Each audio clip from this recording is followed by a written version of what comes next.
A very good evening, one and all. Today we'll be discussing about idiopathic VT or an idiopathic VPC localization.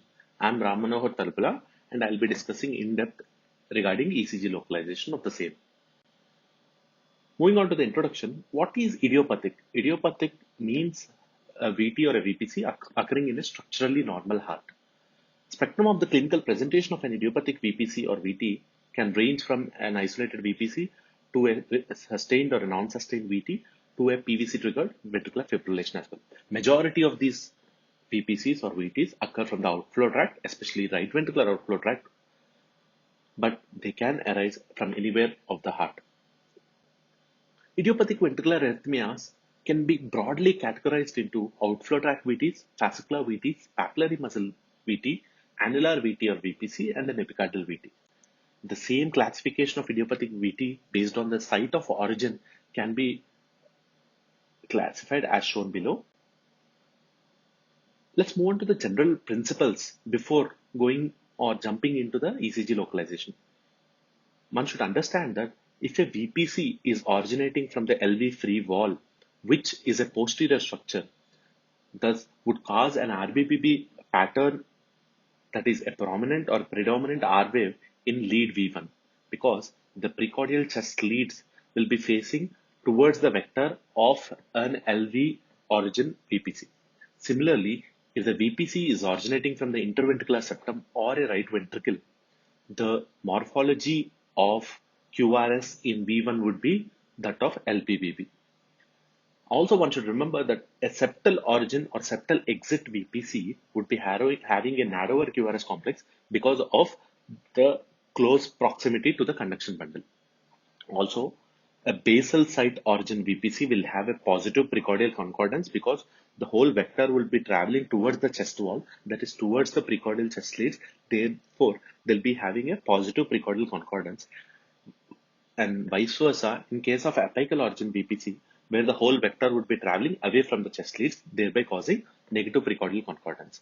Now, after knowing the general principles, let's move on to look at localization of an ECG.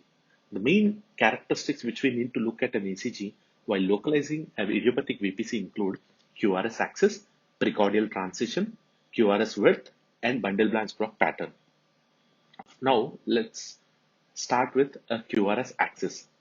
So one should understand that the axis can be a vertical dimension as well as an horizontal dimension, that is an x-axis or a y-axis. So the vertical dimension can be seen by the inferior facing leads, that is 2, 3 and AVF. So if the lead 2, 3 are positive, it means that the vector is traveling inferiorly and thereby has an inferior axis. So VPCs which originate from the outflow tract would be traveling inferiorly, therefore causing inferior axis. Similarly, if the VPC is originating from the inferior aspect of the ventricle, it will be traveling superiorly, thereby lead 2, 3 and AVF would be negative and thereby causing superior axis. In horizontal dimension, lead 1 will be negative in case of VPCs which are originating towards the left side of the heart, whereas those originating from the right side of the heart would be causing lead 1 positivity. Here, one should remember that left side of the heart doesn't mean left ventricle and left atrium. Rather, it is left half of the heart. Now, based on this horizontal dimension and vertical dimension, we can divide heart into 4 quadrants. So, the ones which have an inferior axis and lead 1 being negative. So, inferior axis means that the origin of VPC is from outflow tract, and if the lead 1 is negative, it means that the origin of the VPC is on the left side of the heart. So the structures which can cause such things are anterior alveoli, left coronary cusp, LV summit, aortomitral continuity, superior aspect of the mitral valve annulus, left anterior fascicular VPC, and anterior lateral papillary muscle. Similarly, an inferior axis with a positive lead 1 can be caused by posterior alveoli, right coronary cusp, parahiscine region, and superior aspect of tricuspid valve annulus. Similarly, a superior axis with a right bundle branch morphology. One should remember, superior axis means that the origin of the VPC is from the inferior aspect of the ventricles, and the right bundle branch morphology means it is originating more from the left ventricular free wall. So the structures which can cause such thing are posterior papillary muscle, left posterior fascicle, and inferior aspect of mitral valve annulus. Similarly, a superior access with left bundle branch morphology can be caused by moderator band, crux, and inferior aspect of tricuspid valve annulus. So, after knowing the QRS axis and dividing the heart into 4 quadrants, let's move on to each one of them. So, the different parts of each of these quadrants can be known by looking at the other aspects of ECG. Let's start with precordial transition. So, as you can see here, if a VPC has an origin from LVOT, it is more likely to have a precordial transition before V2 or V2. If the origin is from RVOT, the transition is beyond V3, that is from V4, V5, or V6. But now one can ask, what if the transition happens at V3? So there comes the problem, and then that will be discussed in detail in the later slides. Now one should understand that if the origin of the VPC is from anterior RVOT, lead 1 would be showing complete QS because the vector would be traveling completely away from V1. In case of VPCs originating from posterior RVOT, you can see a small R followed by a deep S wave. Similarly, if the origin is from LVOT, you can see the R wave amplitude keeps on increasing. Whereas if the origin of the VPC is from the posterior mitral valve annulus, the vector would be traveling totally towards V1 and it would result in a totally positive or an RBBP morphology. So how do you differentiate an LVOT from RVOT VT? We have discussed regarding the transition, that is before V2 is an LVOT and after V3 is an RVOT. But there are certain things which can also help us in differentiating both of them. Though this all look complex, one should always remember regarding the V2 transition ratio. V2 transition ratio is nothing but the amplitude of the positive R wave divided by the whole QRS amplitude in a VPC, that divided by the positive amplitude divided by the whole QRS amplitude in the case of sinus rhythm. So if the ratio is less than 0.6, it would suggest RVOT, and if it is more than 0.6, it would suggest LVOT. So again, I'm trying to summarize this better because this is one of the critical aspects to differentiate an RVOT from LVOT VPC. So again, look at lead V3 transition. If the PVC transition occurs later than that of sinus rhythm, it is an RVOT. But if the PVC transition is not later than that of the sinus rhythm, then you'll have to look at the V2 transition ratio. And if the ratio is less than 0.6, it is an RVOT VPC. And if the origin is, if it is later than greater than 0.6, it is an LVOT VPC. Here are some of the examples. I will just show them. You can pause your video and try to localize the origin of the VPC. Now, going on to RVOT VPC, we can further characterize them by the origin above the level of PV or below the level of PV, and also whether it is on the right side of the RVOT or on the left side of the RVOT. This would be useful for an advanced learner. Probably I'll try to skip because of the want of time. And now, going on to the localization of LVOT VPC, certain characteristic QRS morphology of V1 will help in localizing LVOT VPC. For suppose, a VPC which is originating from left coronary cusp will be having an M pattern or a W pattern. Those originating from an iotomitral continuity will have a QR pattern in V1, and those originating from RCC will have an RS pattern in V1. Also, as we have summarized previously, the transition can also help, like those originating from RVOT free wall, because they are the antermost structures, will have a transition very late, that is at V4, V5, RVOT septum slightly earlier at V3, V4, RCC will have an origin at V2, V3, LV summit, which is an epicardial location of VPC, will occur at V1 to V3, LCC and iotomitral continuity and mitral valve annulus can have an RBB morphology on VPC as well. The same has been summarized in the table. So we have already discussed this point. I just wanted to re-emphasize this. So the transition in RBBV ventricular arrhythmias occurs progressively earlier as the site of origin moves from the base to the apex. Because as the site moves from base to the apex, the transition keeps on occurring earlier, right?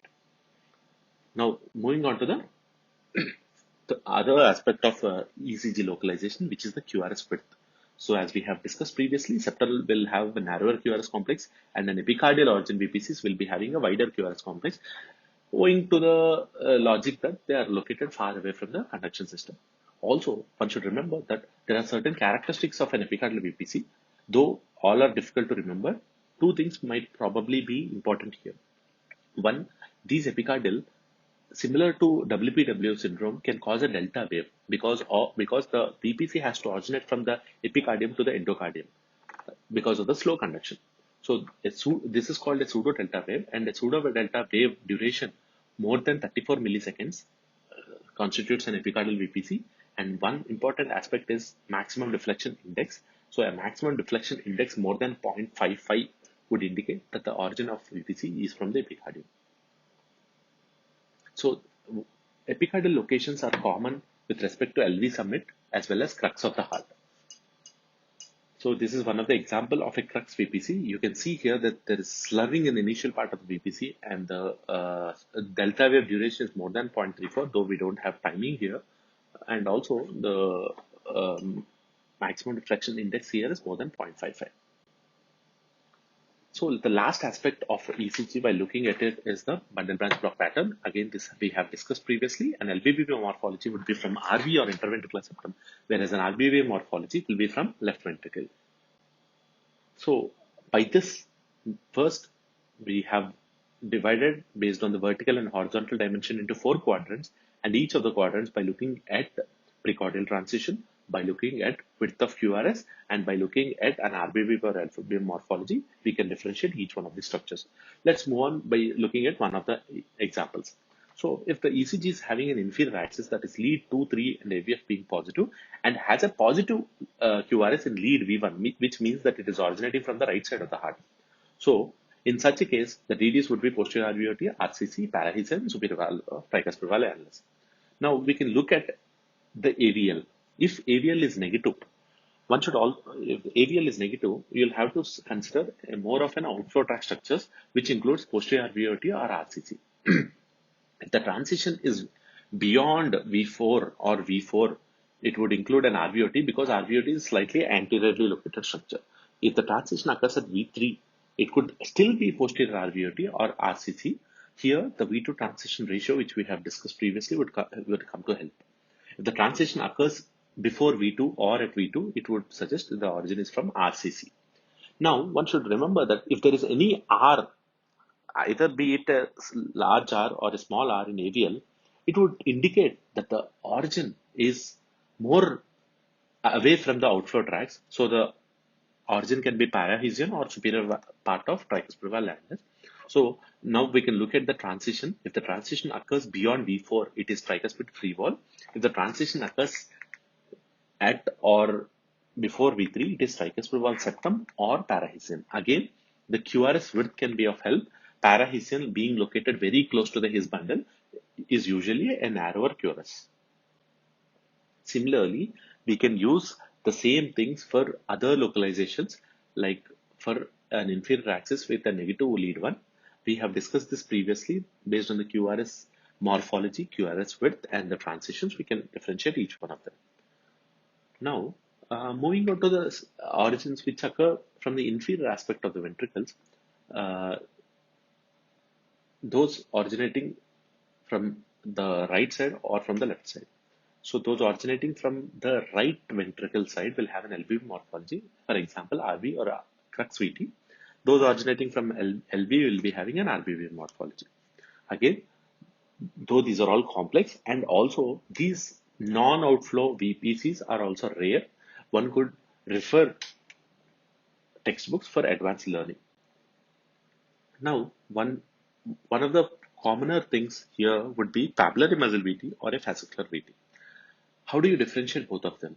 Fascicular VTs are usually narrower than that of their counterparts of papillary muscle VT, and a typical RSR dash pattern can be seen in the case of fascicular VT, whereas there'll be an atypical pattern of RBVP in the case of papillary muscle VT. Q wave in lead 1 or AVL would more likely suggest fascicular VT, and a small Q or R in limb leads also suggest fascicular VT than a papillary muscle VT. One more thing one could remember is fascicular VTs are more commoner in structural normal heart, whereas papillary nasal VTs are usually more commoner in those who have underlying structural heart disease. These are the examples. Again, you can pause the screen and do your homework and localize the origin of the VPCs. Here is one of the examples. So, a 24-year-old male with pre-syncope and there's no structural heart disease on echo and cardiac MRI.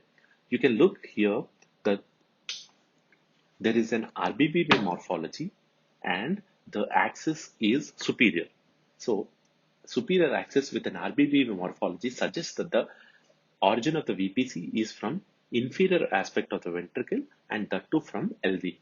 Now, one could also see that the morphology of QRS is RSR dash, and also one can appreciate that the QRS is very narrow. You could also confuse it with supraventricular tachycardias, but you can see evidence of AV dissociation in the long rhythm strip. So one has an RBB morphology with the superior axis with a narrower QRS with evidence of AV dissociation. So it's a VT which is originating close to the conduction system with a typical narrower QRS, all suggestive of a fascicular VT in this case. For advanced learners, you can also pause this video and look how to localize a case of VPC if there is discordance between lead 2 and lead 3, because if there is discordance, it would be difficult to differentiate between the axis as superior or inferior. So the overall approach to idiopathic VPC is to first localize superior or inferior axis based on lead 2-3 AVF, and also to determine whether the VPC is on the right or left side of midline, and confine the likely site of origin to one of the 4 quadrants as we have discussed previously, and then try to refine the localization further in step 3 by looking at the precordial transition, by looking at the QRS width and QRS morphology. Here are some of the examples. So here you can see the axis being superior, and then you can see whether it is from right or left side of midline. Lead 1 is positive, so it is from the right side of the heart, and then we can localize it to the superior axis into the 3rd quadrant, and then you can further refine it by looking at the transition which is occurring almost at the level of V6 or beyond. So such a origin of VPC would indicate that it is from moderator band. Similarly, this is one more example which is showing an inferior axis, which means that it is originating from the outflow tract or some structure near the outflow tract, which is originating from the right side of midline because lead 1 is positive. Refining it further, you can see that there is an R wave in AVL and a transition which is occurring at V2. And also one can appreciate that the QRS width is also relatively narrow. So all these are suggestive that the origin of VPC is from the parahesian region. These are some of the examples which can again be used as a homework. You can pause the video and try to localize each one of them. These are further things which can help you. And the conclusion of the ECG localization of VPC would include that the 12-lead ECG remains a valuable mapping tool for the determination of ventricular arrhythmia origin. Keep in mind the attitudinal orientation of the heart in the chest and look at the number of ECG features in an organized sequence, thereby localizing the VPC easier, and thus this makes the task easier to localize and thus helpful in further planning in case of ablation of such a VPC. These are the references which you can go back and read. Thank you.